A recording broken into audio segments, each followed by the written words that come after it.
Comme vous le savez, dans Idées Vacances, on vous fait découvrir des sujets qui nous permettent de rêver un petit peu, de s'amuser. Et ainsi vient de s'ouvrir en plein Marchienne à la rue de la Chapelle.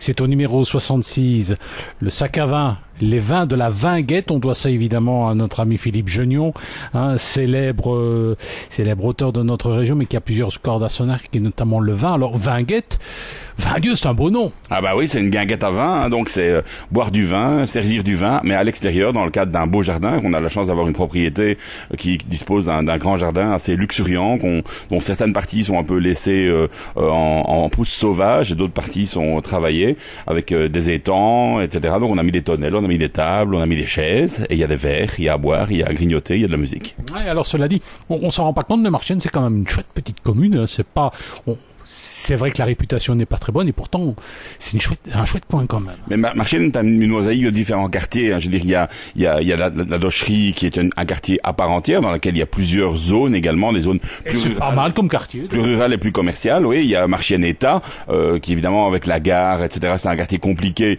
mais qui essaye aussi de se sortir de son petit marasme. Puis il y a Marchienne Centre qui est un chouette petit village, même Marchienne Matadi. Et nous, on est un petit peu à cheval entre les deux, mais on a la chance d'avoir un petit îlot de verdure comme ça au plein milieu de nulle part. C'est intéressant à découvrir, un peu comme une grotte secrète. Nous sommes avec Philippe Genion et avec lui on va parler de vin parce que non seulement il est auteur mais aussi fan de vin. Il a ouvert la Vinguette, 66 rue de la Chapelle à Marchienne-au-Pont. Alors cela dit, il y a un bouquin sur les vins qui est en préparation, non ? Non, pas sur les vins, mais je viens de sortir un livre qui s'appelle Inventaire des petits plaisirs belges, dans lequel la nourriture a une grande place, ça c'est sûr. Non, le prochain bouquin est déjà en route et va être très très intéressant et très très carolo, mais je peux pas en dire beaucoup.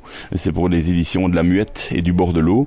Ça va être vraiment vraiment gai. C'est encyclopédie de quelque chose, mais je n'en dirai pas plus pour l'instant. Alors cela dit, cette passion pour le vin, d'où vient-elle ? Mais écoute, moi je me suis toujours intéressé à la gastronomie depuis fort longtemps et je suis tombé dans le vin vraiment fortement dans les années 90 et donc une vingtaine d'années que je goûte du vin de manière assidue.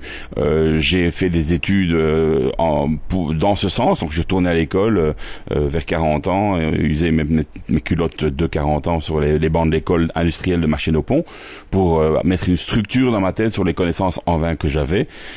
Du coup, je me suis rapproché de beaucoup de sommeliers, de beaucoup de vignerons, et au fil du temps et de réputation et d'avancement dans ce métier, la Gilde des sommeliers de Belgique, qui est la plus haute autorité dans le vin et la sommellerie en Belgique, m'a demandé de les rejoindre.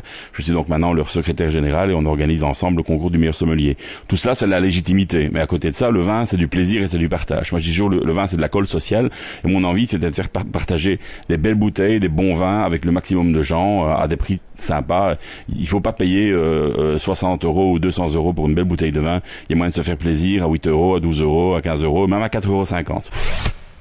Nous sommes avec Philippe Genion, célèbre auteur et aussi passionné de vin, sommelier de réputation nationale, voire internationale. Il a ouvert la Vinguette, c'est un bar à vin à l'extérieur, situé 66 rue de la Chapelle à Marchienne. C'est un endroit qui fait rêver. Pour les vacances, c'est l'idéal.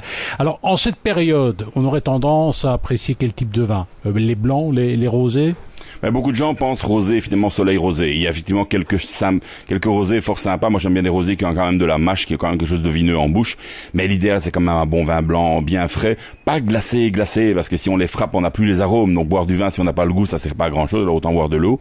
Donc, si on veut vraiment se rafraîchir, on boit un grand verre d'eau bien glacé et après, on déguste un vin blanc. Ou on le guste plutôt, car le vin n'est pas dégoûtant. Donc, plutôt que le déguster, on va le guster, de préférence. Et, ici, on le propose au verre et à la bouteille, également des bulles, un bon cava ou une bonne bulle, un bon crément bien glacé, c'est très sympa aussi, et avec des petits tapas, des petites sardines espagnoles, des petites charcuteries, des choses qui font gaulois, monsieur. Nous sommes avec Philippe Genion, célèbre homme de goût de la région de Charleroi. Il vient d'ouvrir notamment la Vinguette. C'est en hommage aux guinguettes d'autrefois. Alors c'est un endroit où on peut goûter différents vins. Alors par exemple, pour le moment, je vois beaucoup de vins d'Australie. Est-ce que c'est à conseiller, les vins d'Australie ? Mais oui, il y a beaucoup de vins qui viennent de partout. Évidemment, il faut pas aller chercher au bout du monde un vin qu'on peut trouver à côté de chez nous. Donc on a à côté de chez nous la France. La France, c'est le plus grand pays du vin, c'est le plus grand pays du fromage et c'est le plus grand pays des croissants. Il y a des vins merveilleux partout. En Europe, il y en a en Allemagne, en Autriche, en Suisse, à plein d'endroits, Bulgarie, Grèce, etc. Et puis il y a des zones viticoles à l'étranger qui sont très sympas, comme par exemple, moi je suis grand fan des vins de McLaren Vale, qui est la zone au sud de l'Australie, près d'Adélaïde. Ils sont plus ou moins à la même hauteur, même latitude que le Rhône, mais en négatif. Donc on est dans des conditions climatiques identiques à peu près à Croz Hermitage et Hermitage. Et on a une maison qui s'appelle D'Arenberg qui fait des vins somptueux, aussi bien en blanc qu'en rouge. Mais bon, ça sont des vins très recherchés. Tu vois, je vais pas aller en Australie chercher un petit Sauvignon ou un petit Chardonnay équivalent à quelque chose qu'on trouverait en France. Alors autant le prendre en Europe et près de chez soi. Nous étions avec Philippe Génion, homme de goût de notre région. Il a ouvert la Vinguette, hein. C'est un bar à vin à l'extérieur, en hommage à nos guinguettes d'autrefois. On parle un peu de vin, on se rafraîchit. Et puis une question que j'ai envie de te poser, Philippe, de manière générale. Qu'est-ce que tu penses des vins belges? Allez, il y a des gens très courageux à Trasny qui essayent de faire du vin, et puis à l'Odeur, on a organisé la foire au vin de wallon et flamand. Il y a de bons trucs.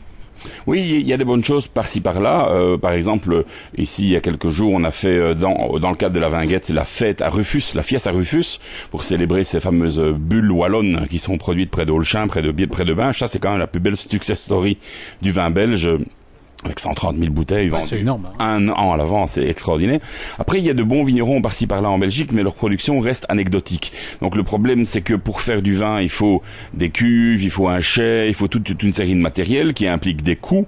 Et quand on n'a que quelques hectares et qu'on fait du vin de manière, disons, anecdotique, ça arrive à des prix de revient compliqués. Donc quand on vous dit oui, le pinot noir à tel endroit il est bon, on le goûte, ah effectivement il est pas mal, ça coûte combien? 28 €. Alors évidemment le problème c'est que c'est bien pour 28 €, mais pour 24 on a le meilleur Bourgogne rouge de tous les temps chez Ghislaine Barthaud à Chambol, et pour 14 € on a un pinot noir sympa qui vient de Bourgogne. Donc c'est compliqué parce qu'on est à 2 fois le prix. Alors si c'est par snobisme qu'on doit boire du vin belge, je veux bien soutenir tu vois des producteurs, mais j'ai l'impression qu'on joue un petit peu pour l'instant. Donc il y a quelques beaux producteurs de pinot gris dans le Limbourg, également près de Heuveland, il y a une très belle maison. Il y a évidemment Rufus qui est très bien, le domaine de Melmont qui est très bien aussi, le domaine Bonbaron qui font des choses de qualité. Il y a malheureusement pas mal de producteurs qui font des choses qui sont pas trop buvables. Alors on les soutient par amitié, mais on va en rester là, quoi. Bien, alors je rappelle qu'il y a un site internet, hein, Saka Vin, SAKA20.com. On mettra d'ailleurs un lien sur notre site. La Vinguette, c'est 66 rue de la Chapelle à Marché-nos-Ponts. Alors je voulais passer un moment sympathique. Eh bien, n'hésitez pas à venir dire un petit bonjour à Philippe.